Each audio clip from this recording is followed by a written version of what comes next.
basta madapa ka. Yeah.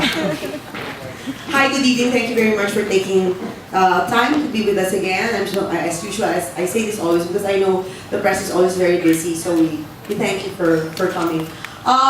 Siguro a little background sa projects. So mga 2 years ago, Atlantis was producing Rak of AEGIS, and then Mike, as usual, nag-review siya, nagpatantuan kami sa taas, sabi na, meron silang Rak of AEGIS, dapat meron tayong Rak of AEGIS. Tapos sabi ko, ting! Brilliant. Nagulat nga ata. Siya sabi ko, oh, game, gawin na natin.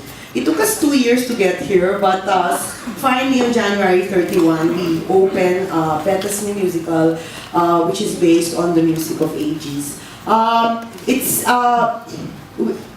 Pardon me, I have my slides. Okay. It's very exciting for us to do this. We have 20 songs that we're going to be using for the musical. Today, you're going to see the 20-minute excerpt. Is not all of the songs, but a lot of the songs from Act 1.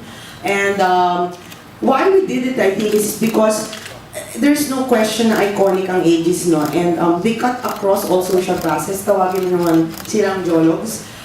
Or ang mga nakikinig. And then I thought, yeah, you know what, this thing wants to celebrate jologs as well, because jologs is also something we all are. We're PINOY. And we have that passionate way of living and living out loud. And I think when we were preparing for this day, in FGD namin ng mga taga-PETA na grew up with AEGIS.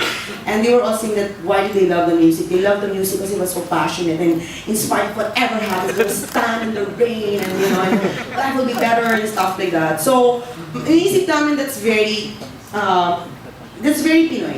And it's not about Pinoy poor or Pinoy, it's just Pinoy. Ironically, when we did this, of course we developed the script months ago.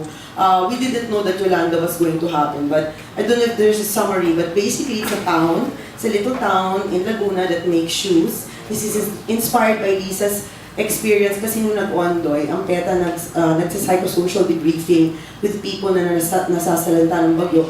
That was her take-off. And so they're a town and they're underwater, their living is being threatened, and what to do.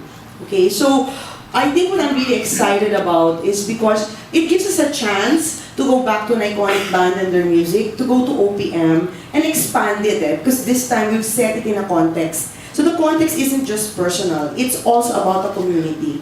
And I don't know if it'll work, I hope it will. This is a play na, I don't know, ngayon lang ako nakapag-press interview na hindi pa tapos yung play ko. Kasi kakatapos ko lang ng Act 1 eh. So pag tinatanong nga ako, how long is your play going to run? Sabi ko na, I don't know. So marami akong I don't know questions. I mean, this is the joy. And I think for me, what makes original work interesting is like, because you don't know where it's gonna go. Hindi mo alam saan pupunta yan eh. It could be great or it could suck. You know, so I always tell people, you know, we'll either have a great play or a bad play, but it's not gonna be anywhere in between.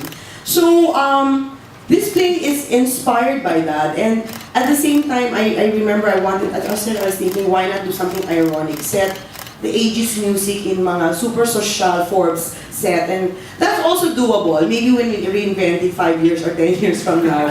But I think, after what happened to Yolanda, with us, because Yolanda just didn't hit the people in Tacloban, it affected the whole country. And it also brought out the much touted, you know, resilience. And I think that's important. When something gets destroyed, at the end of the day, your next movement is movement forward. And if you don't have that inner, you know, energy, you won't do that. So the town is set.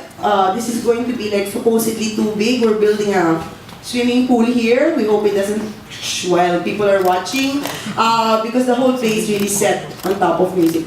I won't make you kwento na the rest kasi spoiler alert yun eh. But, it's a comedy, and at the same time, it has music and dance, and it's not sung through, no? So there are scenes talaga, there's a story.